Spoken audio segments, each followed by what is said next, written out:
Satgas TPPU terus bekerja untuk memastikan tindak lanjut atas penyelesaian 300 LHA, laporan hasil analisis, strip LHP, laporan hasil pemeriksaan, dan informasi dari PPATK terkait dengan Kementerian Keuangan sebesar 349 triliun rupiah, khususnya terhadap nilai transaksi sebesar 189 triliun yang merupakan transaksi terbesar dalam kasus importasi emas. Setelah diadakan pendalaman antara Satgas TPPU, Ditjen Bea Cukai, Ditjen Pajak bersama KPK, dan tentu ada Kejaksaan Agung dan Polri di tim ini, ditemukan hal-hal sebagai berikut.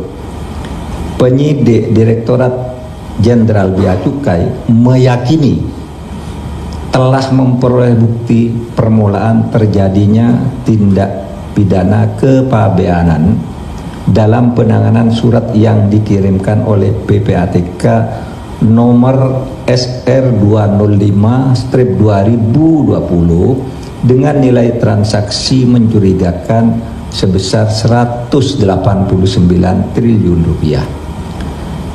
Penyidik telah menerbitkan surat perintah penyidikan bernomor 7 tanggal 19 Oktober 2023 dengan dugaan pelanggaran Undang-Undang Kepabeanan dan Undang-Undang Tindak Pidana Pencucian Uang, serta sudah menyampaikan surat pemberitahuan dimulainya penyidikan atau SPDSP kepada Bidang Pidana Khusus Kejaksaan Agung Republik Indonesia.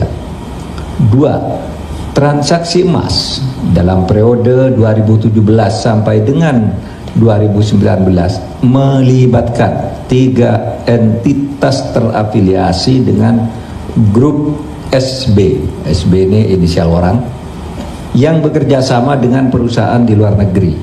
Ditemukan fakta pemalsuan data kepabeanan yang menyebabkan hilangnya pungutan PPh sesuai pasal 22 atas emas batangan ekspor seberat 3,5 ton atau 3,5 ton.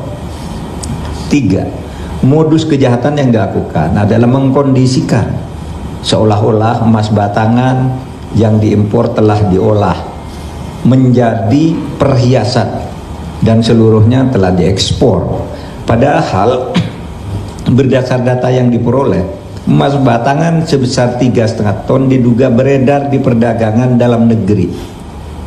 Dengan demikian, grup SB telah menyalahgunakan surat ketetapan bebas PPh pasal 22.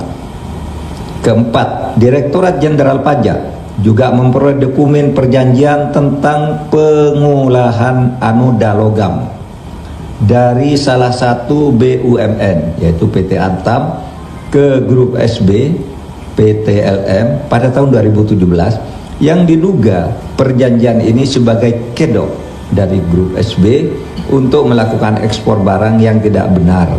Saat ini masih ditelusuri jumlah pengiriman anoda logam dari PT ATM ke PT LM dan pengiriman hasil olahan berupa emas dari PT LM ke PT ATM untuk memastikan nilai transaksi yang sebenarnya. Yang kelima, Direktorat Jenderal Pajak memperoleh data bahwa grup SB melakukan SPT secara tidak benar, sehingga Direktorat Jenderal Pajak menerbitkan surat pemerintah pemeriksaan bukti permulaan atau Penbukper tanggal 14 Juni tahun 2023 terhadap 4 wajib pajak grup SB. Data sementara yang diperoleh terdapat pajak kurang bayar beserta denda yang diperkirakan mencapai ratusan miliar rupiah untuk grup SB.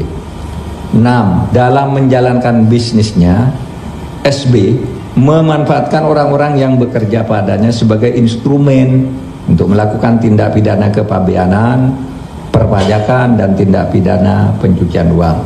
Dan terakhir, PPATK telah menyerahkan data tambahan transaksi keuangan mencurigakan yang berasal dari puluhan rekening grup SB kepada Direktorat Jenderal Pajak untuk dilakukan analisis kebenaran pelaporan pajaknya. Saudara, itulah perkembangan tentang penanganan kasus tindak pidana pencucian keuangan yang dulu sempat gaduh